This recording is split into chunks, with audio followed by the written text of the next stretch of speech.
Okay, so this video is about our main time scale and customizing our main time scale and how to read it a little bit, and rulers. So here we go. Our main time scale is located up here in our toolbar, and it affects a couple of other displays. So you'll notice that right now I'm in minutes and seconds here in my main time scale, and so over here I have a highlighted minutes and seconds in my rulers as well. And if I change that to bars and beats, I will get a highlighted bars and beats, but I can still see the minutes and seconds. So the variety of rulers here actually helps us view what's going on, even if our main time scale is set to different numbers, right? So we can view a variety of things while dealing with our edits and our timeline and things, even when our main time scale is on a different setting. So we can view a whole bunch of different graphs, basically, of what's going on with time in our session. Now also, if I change the main time scale, which is this top one, and actually I'm going to hide the sub for a sec. So this is our main time scale here. Notice right next to it, this switches if I switch from minute to minutes and seconds. So minutes and seconds in my main time scale changes this, which is my selection information. So I have a start, an end, and a length to a selection. Now since my mouse is clicked in just one place, right? My playhead is located in just one spot.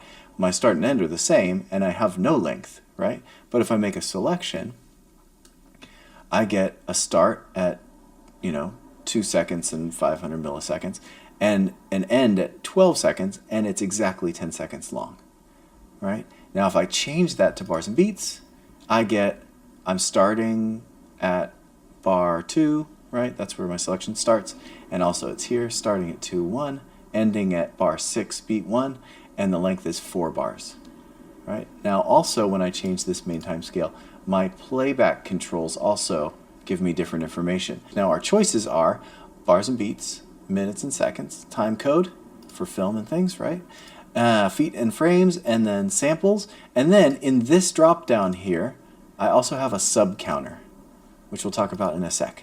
But let's just talk about 3 ways we can choose what our main time scale is going to be. So you've seen me using the drop down here, which is the one I most often use. So I can choose bars and beats, and my main time scale will change, and a few other things will change in relation. I can also get there through the view menu. So view, main counter, and then choose a new main time scale. So I can switch to this guy to minutes and seconds, click, and minutes and seconds happened there. And then I can also change it by clicking in my rulers, as long as I can see the one that I'm trying to see, right? So, or the one I'm trying to set. So if I want bars and beats, I just click bars and beats, and then right away we get that. So 3 ways, right? I can click here, minutes and seconds, bars and beats, samples, time code, and that will change these guys for me. View, main counter, I can do it the same way. And then if I want to see the sub counter, the easiest way to get there is clicking next to the main. There's a choice for seeing or not seeing the sub counter. And that's really useful, the sub counter, because maybe you have a music session, but you also need to see time code for a film that it needs to line up to, so you can get both at once, right? Which is kind of nice. Finally, your grid values can be different than your main time scale if you want.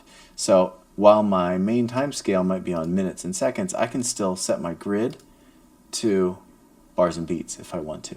And you get basically timescale selections within the grid menu and the nudge menu as well. So you can choose what your grid's going to look like compared to your main timescale, and it can actually be different if you want it to be. Okay, and finally, let's see how we can make choices about what rulers we see. And all of these again are representing time in different mathematical values, right?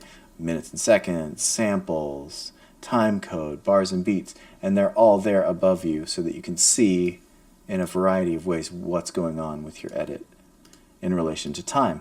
So one way I can do it is view menu again, and then I choose rulers, and I choose one to turn on or off. Now this is not my favorite way to do it, but I'm going to turn off samples.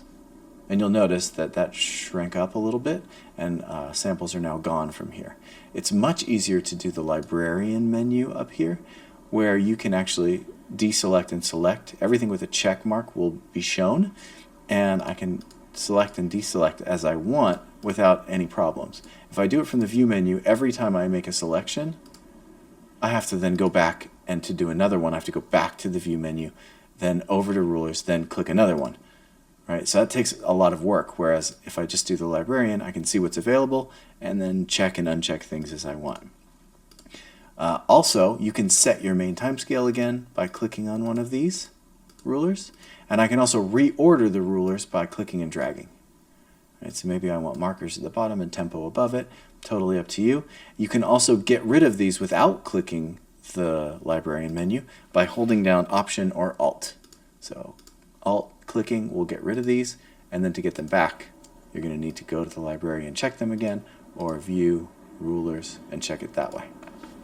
And that's just about it. Okay, I think that's it. So, see you in the next one.